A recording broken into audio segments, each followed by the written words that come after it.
بسم اللہ الرحمن الرحیم، شروع کرتا ہوں اللہ تعالیٰ کے نام سے جو بڑا مہربان نہایت رحم والا ہے۔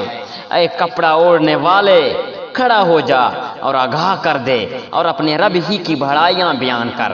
اپنے کپڑوں کو پاک رکھا کر، ناپاکی کو چھوڑ دے اور احسان کر کے زیادہ لینے کی خواہش نہ کر اور اپنے رب کی راہ میں صبر کر۔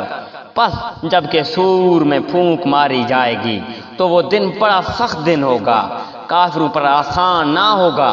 مجھے اور اسے چھوڑ دے جسے میں نے اکیلا پیدا کیا ہے اور اسے بہت سا مال دے رکھا ہے اور حاضر باش فرزند بھی، اور میں نے اسے بہت کچھ کشادگی دے رکھی ہے، پھر بھی اس کی چاہت ہے کہ میں اسے اور زیادہ دوں۔ نہیں، وہ ہماری آیاتوں کا مخالف ہے۔ ان قریب میں اسے ایک سخت چڑھائی چڑھاؤں گا۔ اس نے غور کر کے تجویز کی، اسے ہلاکت ہو کیسی سوچی، پھر وہ غرق ہو کس طرح اندازہ کیا۔ اس نے پھر دیکھا، پھر تیوری چڑھائی اور منہ بنایا، پھر پیچھے ہٹ گیا اور غرور کیا اور کہنے لگا یہ تو صرف جادو ہے جو نقل کیا جاتا ہے، سوائے انسانی کلام کے کچھ بھی نہیں۔ میں ان قریب اسے دوزخ میں ڈالوں گا، اور تجھے کیا خبر کہ دوزخ کیا چیز ہے؟ نہ وہ باقی رکھتی ہے نہ چھوڑتی ہے، کھال کو جلسا دیتی ہے، اور اس میں انیس فرشتے مقرر ہیں۔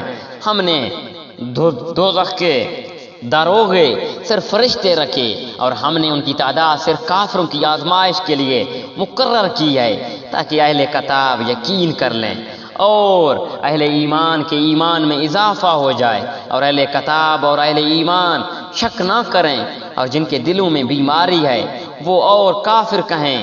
اس بیان سے اللہ تعالیٰ کی کیا مراد ہے؟ اسی طرح اللہ تعالیٰ نے جسے چاہتا ہے گمراہ کرتا ہے اور جسے چاہتا ہے ہدایت دیتا ہے۔ تیرے رب کے لشکروں کو اس کے سوا کوئی نہیں جانتا۔ یہ تو کل نبی آدم کے سراسر پند و نصیحت ہے۔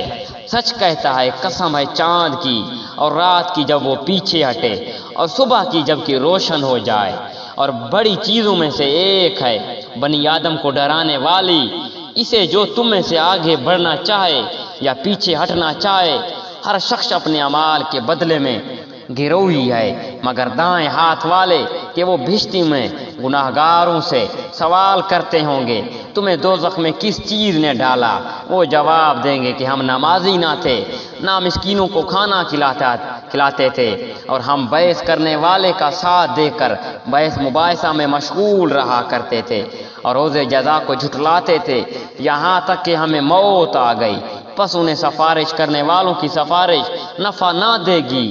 انہیں کیا ہو گیا کہ نصیحت سے منہ موڑ لے، گویا کہ وہ بد کے ہوئے گدھے ہیں جو شیر سے بھاگے ہوں، بلکہ ان میں سے ہر شخص چاہتا ہے کہ اسے کھلی ہوئی کتابیں دی جائیں۔ ہرگز ایسا نہیں، یہ قیامت سے بے خوف ہیں۔ سچی بات تو یہ ہے، یہ قرآن ایک نصیحت ہے، اب جو چاہے اسے نصیحت حاصل کرے۔